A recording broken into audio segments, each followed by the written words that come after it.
Today, we're going to talk about the fears of public speaking.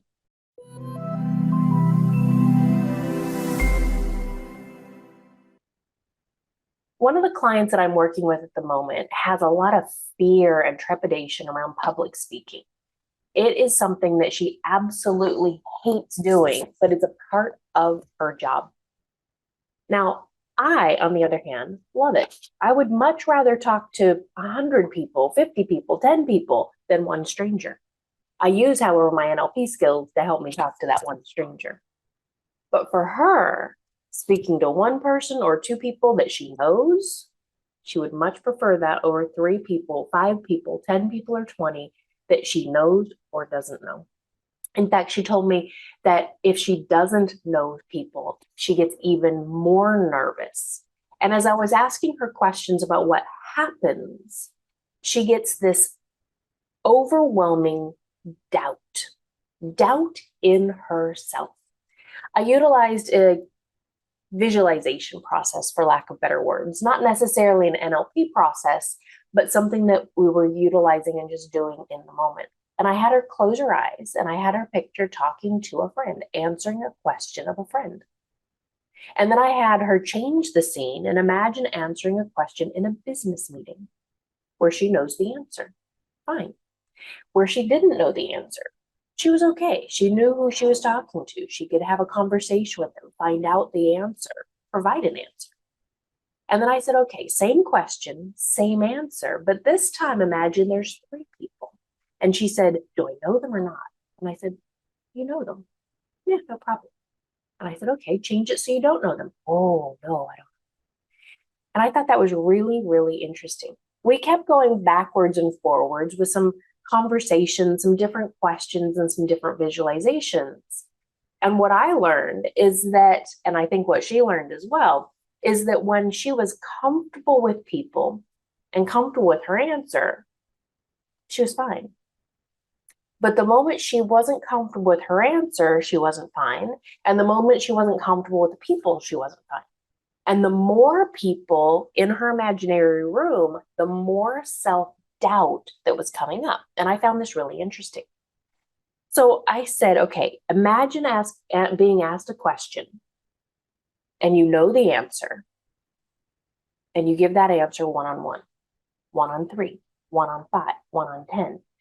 And once it got to a point of, ooh, that's uncomfortable, I said, okay, pause right there. And we utilized an NLP process called unconscious pattern change, where we tracked back into her history. Where does this self-doubt come from? Her self-doubt came from a movie that came up in her mind. She was about 8 years old, and she wasn't sure about what the answer was. And she was around some of her peers who she thought were more smart than her. And she also, in the background of her mind, had her father's voice saying, well, you're just not that smart. Wow. Now, I don't know if her father ever said that. And I don't know if her father ever said that to her. But as a young kid, we are just a sponge, soaking up information, taking it all in, taking it as truth. So we might overhear something. Something might be said to us, or it's taken out of context, or the words are shifted and changed. Because out of everything that we hear, see, taste, touch, smell, we automatically distort, delete, and generalize the information to make it fit into our world at that moment.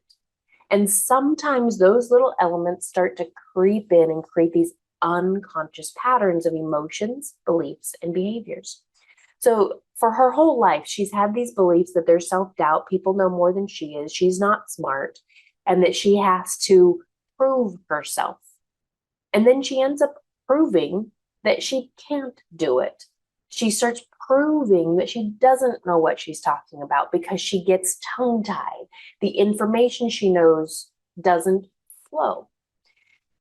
So after we did this process, we cleared that unconscious pattern utilizing that NLP technique of unconscious pattern change, and upskilled her to know, and these were her resources that she noticed that she needed.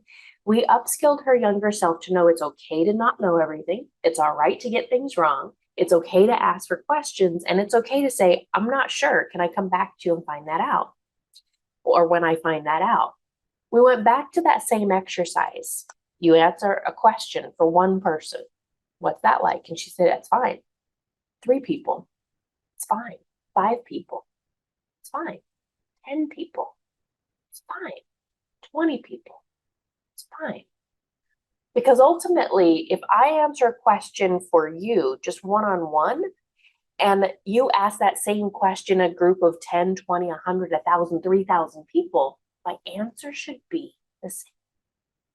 My delivery might be a little bit different if it's one-on-one, one-on-10, one-on 1,000, one-on 3,000, but the answer should be the same.